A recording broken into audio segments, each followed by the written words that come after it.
ఒక పక్క బాధ ఆవేదన ఈ ప్రాజెక్ట్ చూస్తూ ఉంటే ఈ ప్రాజెక్ట్ ని ఆంధ్రప్రదేశ్ ఒక జీవనాడిగా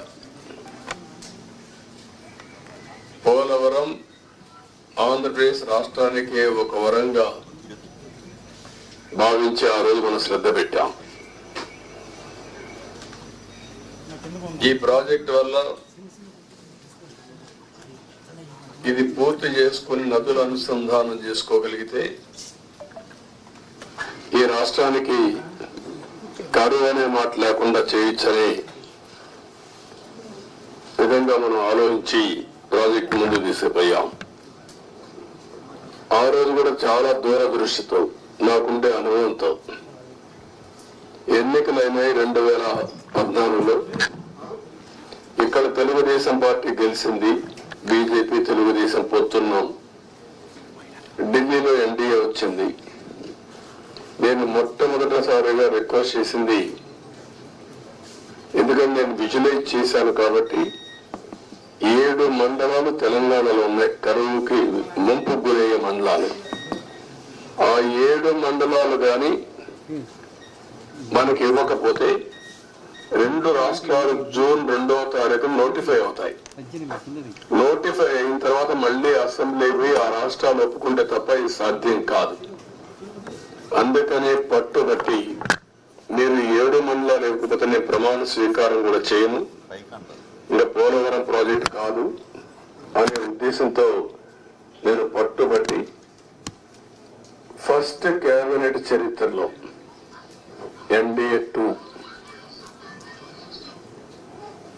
అసెంబ్లీలో మామూలుగా మెంబర్లంతా కూడా ఓట్ తీసుకున్న తర్వాత రెగ్యులర్ బిజినెస్ స్టార్ట్ అవుతుంది. మినిస్టర్స్ ని స్వేరింగ్ ఇన్ చేసి ఎంపీ ఓట్ తీసుకొని రెగ్యులర్ బిజినెస్ స్టార్ట్ అవుతుంది. అలాంటిది ఆర్డినెన్స్ ద్వారా ప్రెసిడెంట్ ఆఫ్ ఇండియాని కన్విన్స్ చేసి కొత్త ప్రభుత్వం వస్తున్న ఆర్డినెన్స్ ఇవ్వాల్సిన అవసరం ఉండదు, ప్రెసిడెంట్ కూడా ఒప్పుకోడు.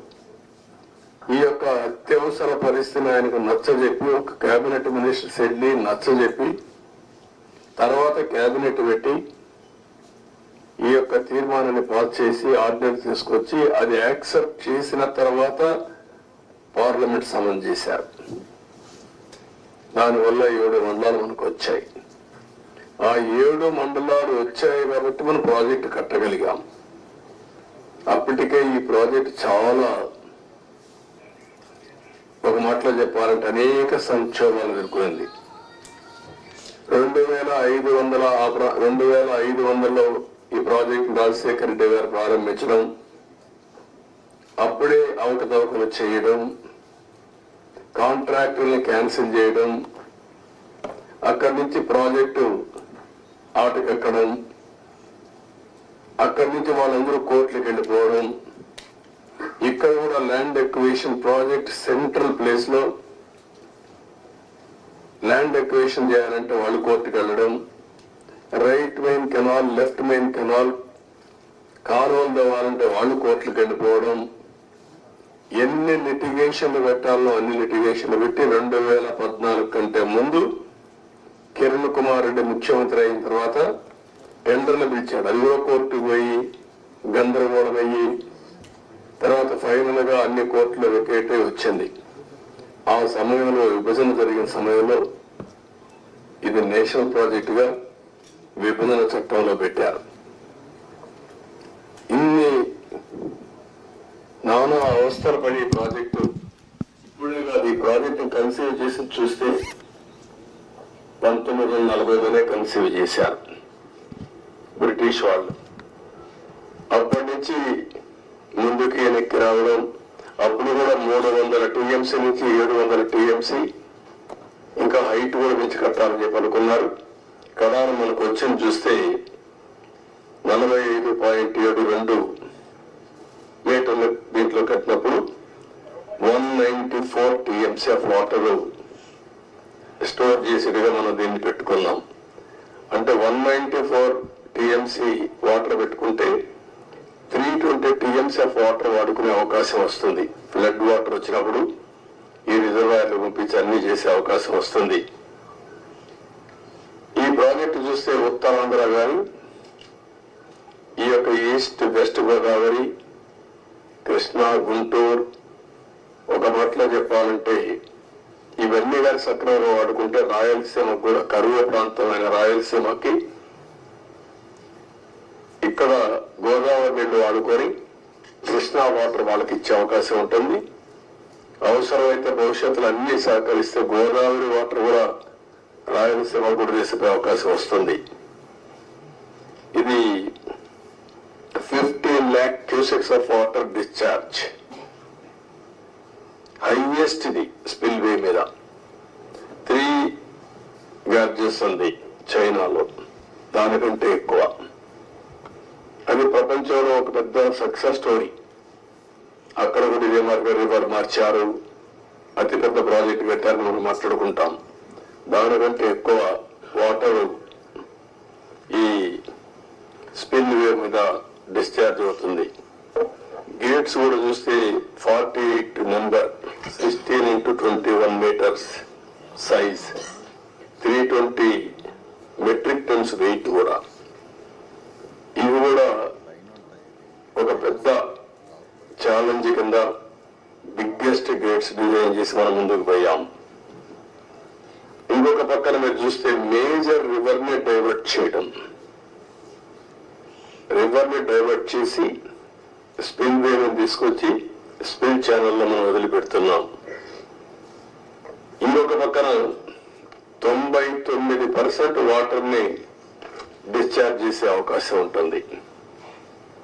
ఇలాంటి ప్రాజెక్ట్ అయితే 2014-19కి 72% మనం పూర్తి చేశాం.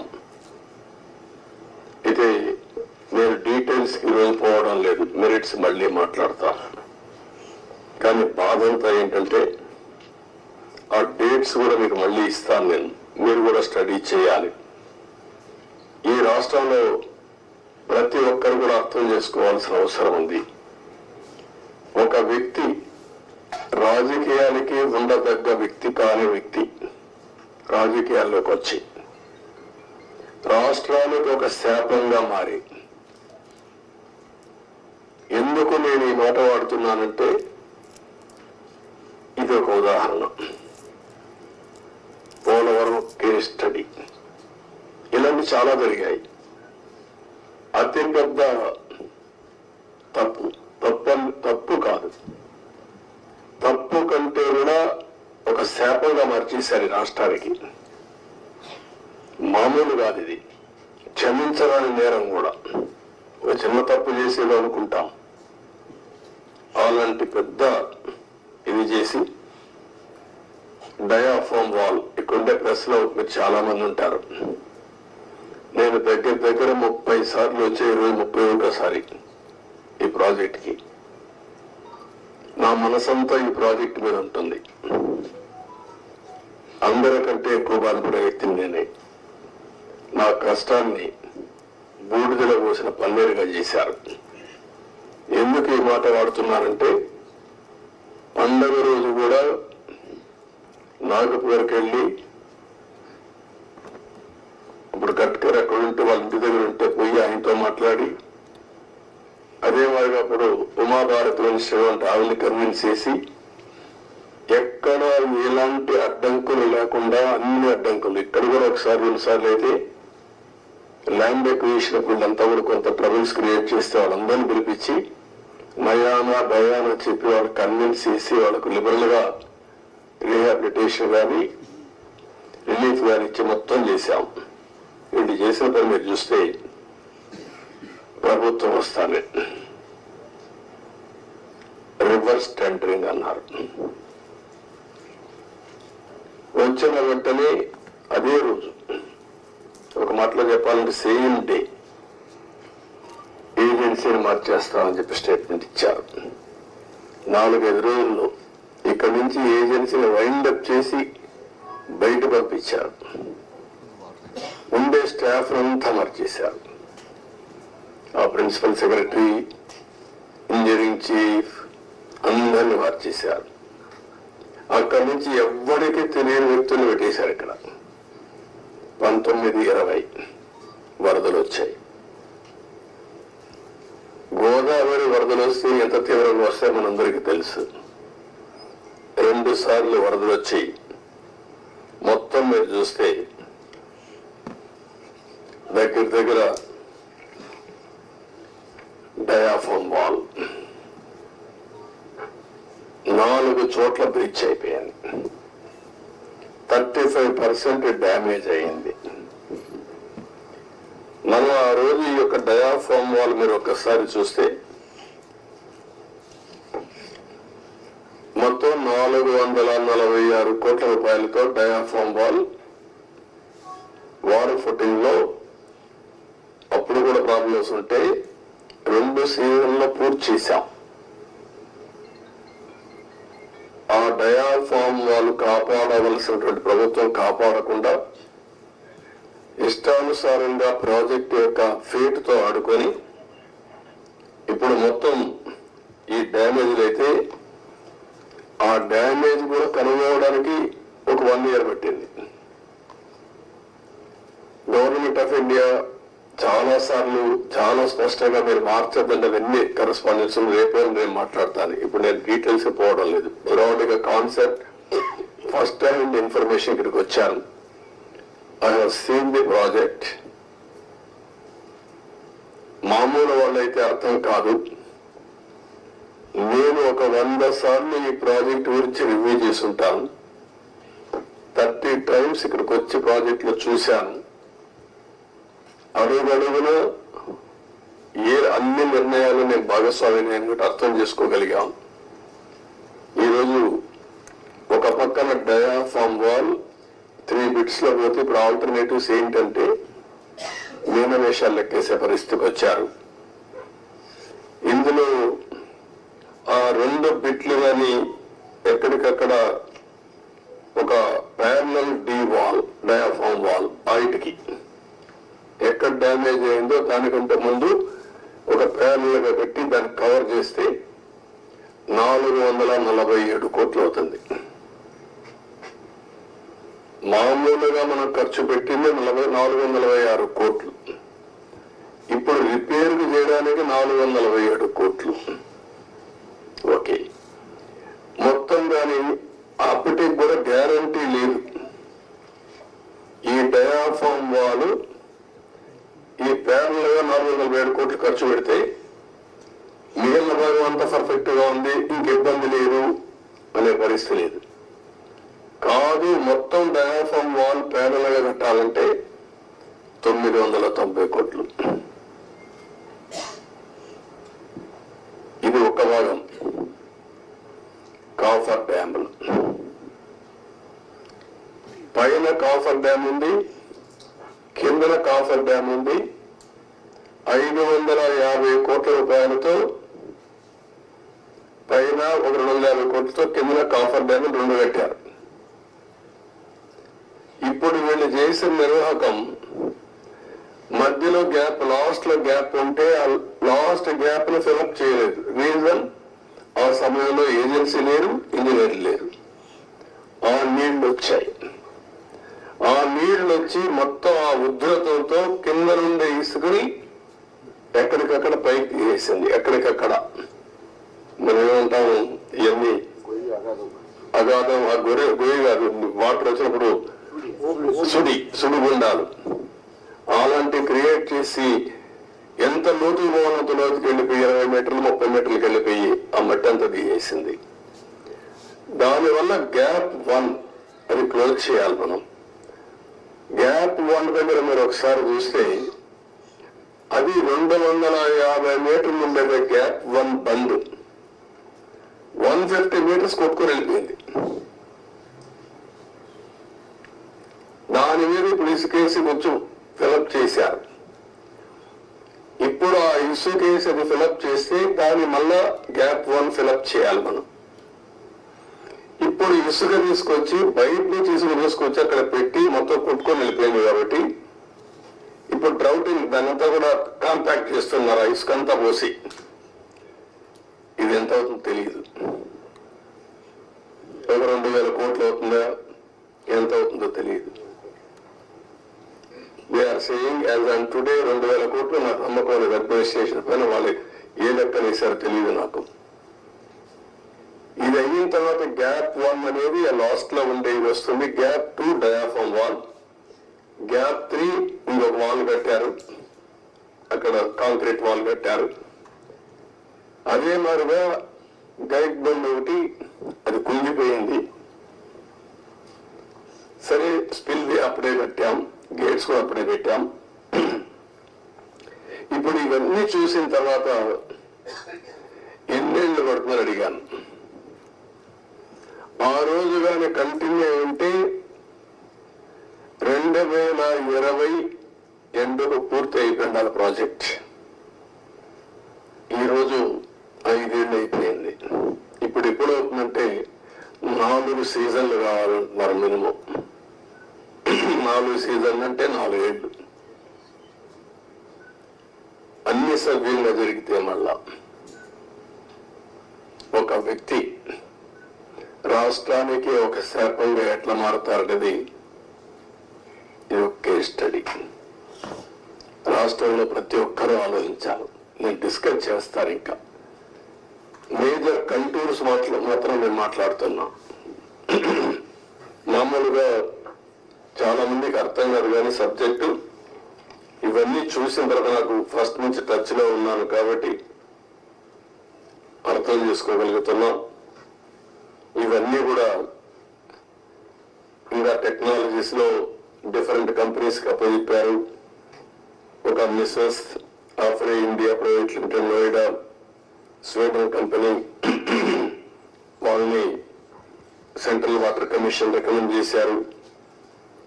దీని కూడా వైబ్రో స్టోన్ కాలమ్స్ ఇవన్నీ కూడా ఏ విధంగా చేయాలి, ఎట్లా మీరు అక్కడ చూసింటారు. శాండ్ అంతా కూడా గుట్టలు గుట్టలుగా పోసారు.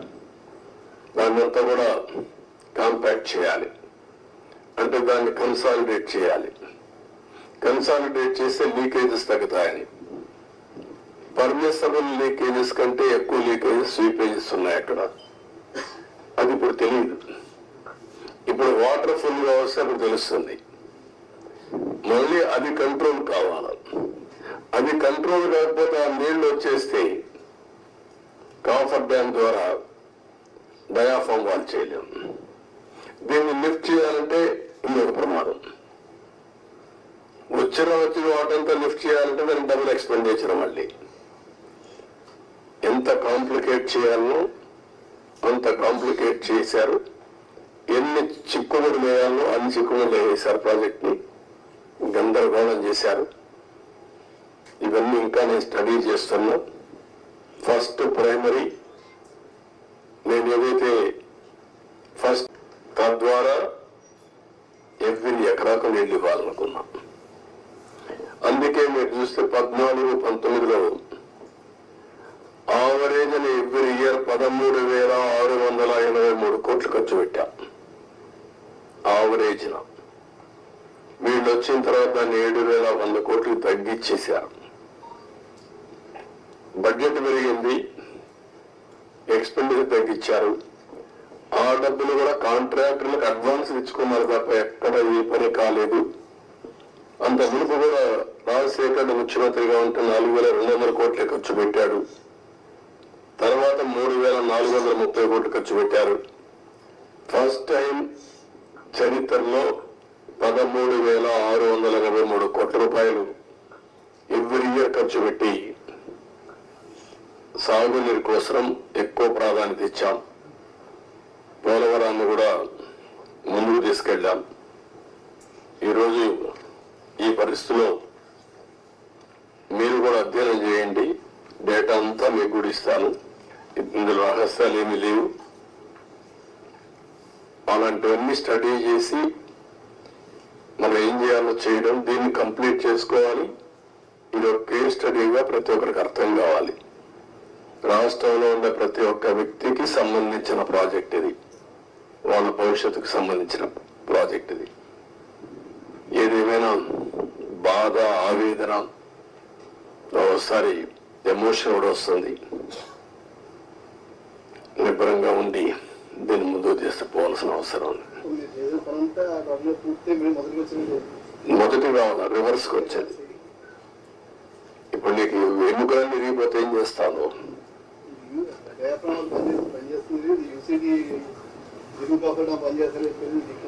అది లేదు, అప్పర్ కాఫర్ డ్యామ్ లేదు, లోయర్ కాఫర్ డ్యామ్ లేదు, గైడ్ బండ్ ప్లస్ గ్యాప్ 1 సగం కొట్టుకొని వెళ్ళిపోయింది.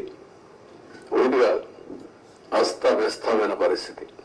సార్ రివర్స్ టెండరింగ్ అన్ని చేశారు కానీ డబ్బులన్నీ ఆదా చేస్తున్నామని చెప్పి వేరే సంస్థలతో పని చేయించారు. ఇప్పుడు దానివల్ల ఆదాయం ఎంతండి? ఇప్పుడు కథనంగా ఖర్చు అయిపోతుంది ఎంత?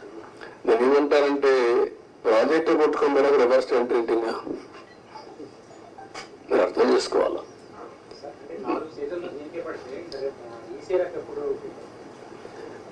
వాట్ ఐఎమ్ సేయింగ్, ఇది 3 సీజన్లలో పూర్తి చేసి ఈసీఆర్ఎఫ్ తీసుకురావాలా. దట్ ఈస్ ప్రైమరీ వాళ్ళు చెప్పిన రిపోర్టు. దాన్ని నేను ఇంకా అధ్యయనం చేయాల్సిన అవసరం ఉంది. ప్రాథమికంగా వాళ్ళు ఇచ్చినటువంటి రిపోర్ట్లు ఇచ్చిన డేటా నేను చెప్పాను. మళ్ళీ వీళ్ళు ఎంతవరకు అవగాహన చేసుకున్నారు? సిఏ చెప్తుంది, కేంద్ర మంత్రి ఏం చెప్తాడు? మళ్ళీ ఈ సమస్యలన్నీ పెట్టారు. వాళ్ళు ఎప్పుడు రిపోర్ట్లు ఇస్తారు?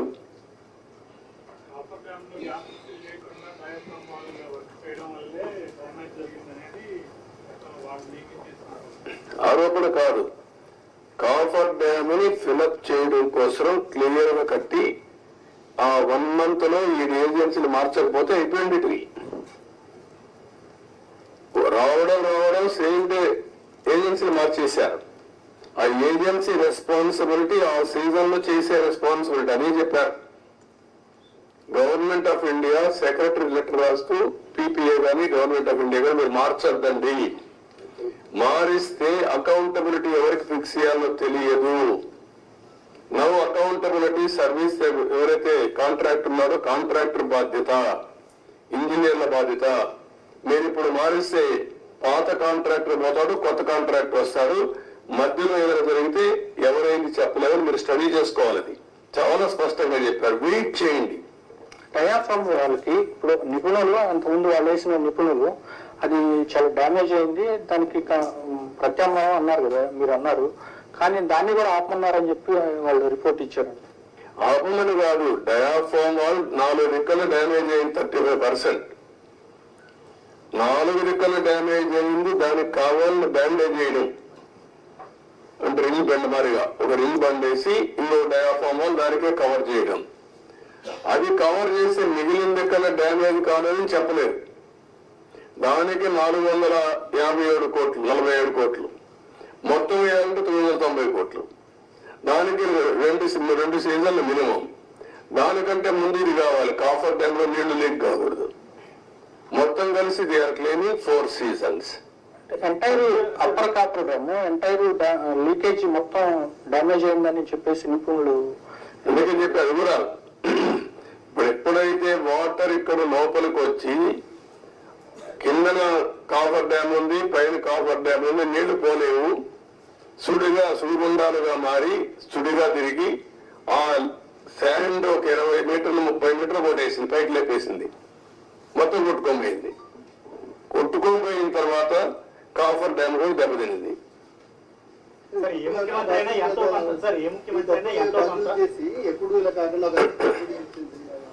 అంటే ఏం చేయాలి?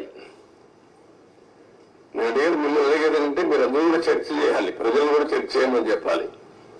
సార్ ఏ ముఖ్యమంత్రి అయినా అభివృద్ధిలో ఎంతో కొంత తన మార్పు చూపించాలని చూస్తారు, కానీ 5 ఏళ్ళు జర ఉండిపోవడం అంటే ఏంటి అనుభవం లేకపోవడం వల్ల జరిగిందా లేక వేరే ఎజెండా ఉందా? అజెండా కాదు, అజం, మూర్ఖత్వం, అజం, ఏమీ తెలియకపోయినా ఇష్టానుసారంగా బిహేవ్ చేయడం, ఒక పద్ధతైన రాజకీయాలు చేయడం. అందుకే చెప్పాను, రాజకీయాల్లో ఉండదగ్గన వ్యక్తి కాదు. ఎలాంటి వ్యక్తులు రాజకీయాల్లో ఉండకూడదో అలాంటి వ్యక్తి కేస్ స్టడీ ఇది. Not only this.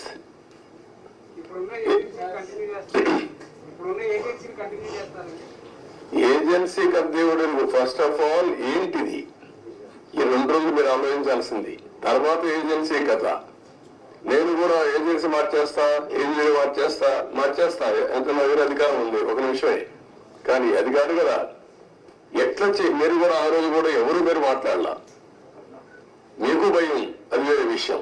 నేను మిమ్మల్ని తప్పడం లేదు, అందరినీ భయభ్రాంతం చేశారు. ఇప్పుడిప్పుడే నేను మీ ముఖాల్లో కొంచెం నవ్వు ఏదో మాట్లాడతామని ధైర్యం అవన్నీ వచ్చాయి. ఒక్క వ్యక్తి కానీ ఏమండి మిమ్మల్ని కాదు నన్ను కూడా అనలేదు. నేను ప్రాజెక్టు కట్టిన వాళ్ళ దగ్గరికి వచ్చి చూస్తానంటే రాకూడదని ఇక్కడే అప్పంపించారు కదా, మీరున్నారు సాక్షి మీరే కదా. ఈవినింగ్ నేను అంత మునుపంతా ప్రజలందరూ రాష్ట్ర ప్రజానీకాన్ని రమ్మని చూపించాం. ప్రౌఢ కింద ప్రైవేట్ అది బస్సులు పెట్టి చేయించాం, భోజనం పెట్టి చూపించాం. ఎందుకు ఇది ప్రజల ప్రాజెక్ట్, ఇది అప్పుడు వచ్చారు. ఏమని రైనీ సీజన్ మళ్ళీ స్టార్ట్ అవుతుంది, ఫర్దర్ డ్యామేజ్ అవ్వకుండా ప్రివెంటివ్ స్టెప్స్ చేసుకునే అవకాశం ఉందంట. అది కూడా చూడాలి ఎంతవరకు అవకాశం ఉంది. ఇప్పుడు నీళ్లు రావు ఫర్దర్ డ్యామేజ్ కావడానికి, ఎందుకంటే స్వీపేజ్ లో వస్తాయి. ముందు వచ్చినంత ఫోర్స్ మొత్తం నీళ్లలో వచ్చేసాయి కదా, ఆ నీళ్లన్నీ వచ్చి డయాఫామ్ వాల్ మీద పడి సుడిగా ఎక్కడికక్కడ కిందన పైన సుడి తిరిగేసి మొత్తం కొట్టేసింది. సార్ సార్ సార్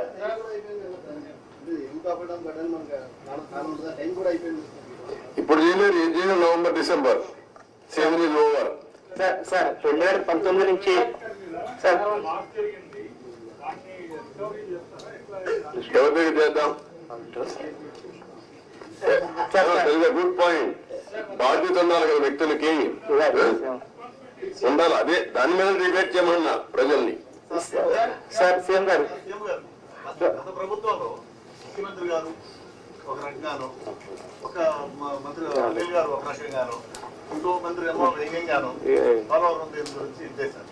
మనకి దాని డిఫరెన్స్ గా ఏం చేయకూడదు అంటే ఇప్పుడు ఏం చేయాలని నేను అడుగుతాను మిమ్మల్ని. నేనేం చేయాలని నేను కూడా ఇంకా అధ్యయనం చేస్తున్నా. ఈ రోజు ఒక మాట చెప్పి రేపు ఒక మాట చెప్పి డయాఫాల్ అంటే అది ఎక్కడ కనపడలేదు నాకంటే. అలాంటి మంత్రులు చూసాం, డయాఫామ్ వరకు కనపడలేని మంత్రి.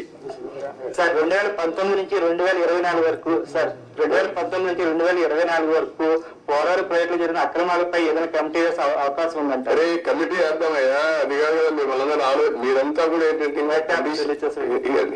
మీరు కూడా ట్రెడిషనల్ గా ఆలోచిస్తున్నారు. మీకు కన్సర్న్ కనపడాలి. నాకు ఒక ఎంక్వైరీ చేసేయండి, యాక్షన్ తీసేసుకోండి, ఏం చేస్తారు మీరు. ఇంత డ్యామేజ్ జరిగింది, ఇన్ని వేల కోట్లు, ఇంత ప్రజల భవిష్యత్, ఇది ఎంత అన్యాయం జరిగింది. అది మీరు డిస్కస్ చేసే బదులు మీరు కూడా ఒక ఎంక్వైరీ వేసేయండి, ఎప్పుడు చేసేస్తారు చెప్పండి, ప్రాజెక్టు ఎంత అవుతుంది చెప్పేయండి అంటే నాకేదో పెద్ద అన్ని నాకు తెలిసినప్పుడు రాసికి. సార్ నిర్వాసితులకు సంబంధించి సార్ ప్రాజెక్ట్ గురించి ఒక విషయం పక్కన పెట్టినా, నిర్వాసితుల గురించి ఏంటి సార్? అది కూడా ఇది అది అన్ని లింక్డే. ప్రాజెక్ట్ కట్టకపోతే డబ్బులు ఇవ్వలేరు కదా, గవర్నమెంట్ ఆఫ్ ఇండియా కూడా ఇవ్వదు కదా, వాళ్ళకు అన్యాయం జరిగింది కదా, రోజు రోజు పెరిగిపోతుంది ఖర్చు కూడా. మళ్ళీ ఇప్పుడు వాళ్ళకి అప్పుడే కానీ ఇచ్చుంటే తక్కువ అమౌంట్ అయ్యేది, రోజు రోజు అమౌంట్ పెరిగింది, ఆర్&ఆర్ పెరుగుతా ఉంది, ల్యాండ్ ఎక్విజిషన్ పెరుగుతా ఉంది. వెరీ కాంప్లికేట్ చేసేసారంటాను ప్రాజెక్ట్ ని. Sir one minute. You said you were having good relations with the Prime Minister. Are you going to have any influence with the Prime Minister to get the 10,000 crores for the Polavaram project? అయిపోతుంది అడిగి 10,000 కోట్లు నీకు ఇస్తాను, మీరు చేసేస్తారా? That amount is pending. What I'm asking you, are you able to study the project? First of all ఇక్కడ press కూడా మీరు గుర్తుపెట్టుకోవాల్సింది, హాఫ్ హ్యాండెడ్ గా హాఫ్ హార్టెడ్ గా కాకుండా కొంచెం స్టడీ చేసి కన్స్ట్రక్టివ్ గా పాజిటివ్ గా సజెషన్స్ ఇవ్వండి. ప్రాజెక్ట్ కంప్లీట్ చేయాలి, నష్టం చేసిన వ్యక్తులపై చర్యలు తీసుకోవాలి. At the end of the day రాష్ట్ర భవిష్యత్తు, నేషనల్ ఇంట్రెస్ట్ కూడా కాపాడుకోవాలి. సార్ వన్ క్వశ్చన్ సార్, ఇప్పుడు 441 crores 990 crores రెండు ఆప్షన్స్ చెప్పారు, వాడికి సెంట్రల్ గవర్నమెంట్ నుంచి అసిస్టెన్స్ వచ్చే అవకాశం ఉందండి? వాట్ ఐఎమ్ సేయింగ్, ఇంత డ్యామేజ్ వాళ్ళు ఏమి చెప్పారు, ఏం చెప్తారు, ఇంతవరకు మాట్లాడలే కదా. నేను సీఎంఏ మొన్నే ఫస్ట్ విజిట్ వచ్చాను, అర్థమైన కూడా అర్థం చేసుకున్నాను. ఇప్పుడు వాళ్ళతో మాట్లాడి దీన్ని ఏ విధంగా ఫైనలైజ్ చేయాలి. అకౌంట్ మంత్రి కూడా మారాడు, లాస్ట్ టైం ఉన్న మంత్రి ఇప్పుడు లేడు, ఇదంతా కొత్త. కాస్త కూస్తో అందరికి మధ్య నేను ఒకరిగా సబ్జెక్ట్ ఉన్నామంతే. ముందు ప్రారంభించి ఇప్పుడు 4వ మంత్రి కేంద్రంలో, 3 మంత్రులు అయిపోయారు ఈ ప్రాజెక్ట్ వచ్చిన తర్వాత. 4th మినిస్టర్ వచ్చాడు ఇప్పుడు. ఇవన్నీ ఆల్ ప్రాబ్లమ్స్ ఉన్నాయి, బట్ ఏ విధంగా సార్ట్అవుట్ చేయాలో సీరియస్ గా తీసుకుంటున్నా. అదే సమయంలో రాష్ట్రంలో ప్రజలకు అర్థం కావాలి, రెండు బ్యాలెన్స్ కావాలి. నేను అందుకే చెప్పాను, జగన్మోహన్ రెడ్డి లాంటి వ్యక్తులు రాజకీయాలకు కానీ ఒక నాయకుడిగా ఒక రాష్ట్రాన్ని లీడ్ చేయడానికి అర్హత లేదనడానికి ఇవన్నీ ఉదాహరణలు. నేనేదో ఎలక్షన్ లో 164 సీట్లు రావడం ఒకటే కాదు, వీళ్ళ బిహేవియర్, వీళ్ళ యొక్క ప్రవర్తన ఒక్కసారి మీరు కానీ బ్యాక్ ముందు నుంచి ఆలోచిస్తే ఈ ప్రాజెక్ట్ ఒక కేస్ స్టడీ మీకు అందరికి, మీరు కూడా విట్నెస్. కనీసం ఇక్కడికి వచ్చి ఎప్పుడైనా ఈ 5 ఏళ్ళలో ఒక్కరోజైనా పురస్కారం పెట్టా, ఈ ప్రాజెక్ట్ ఏం చేశారు చెప్పారా? ఎక్కడా లేదు. అక్కడ పెట్టలేదు, ఇక్కడ పెట్టలేదు, ఎక్కడా లేదు.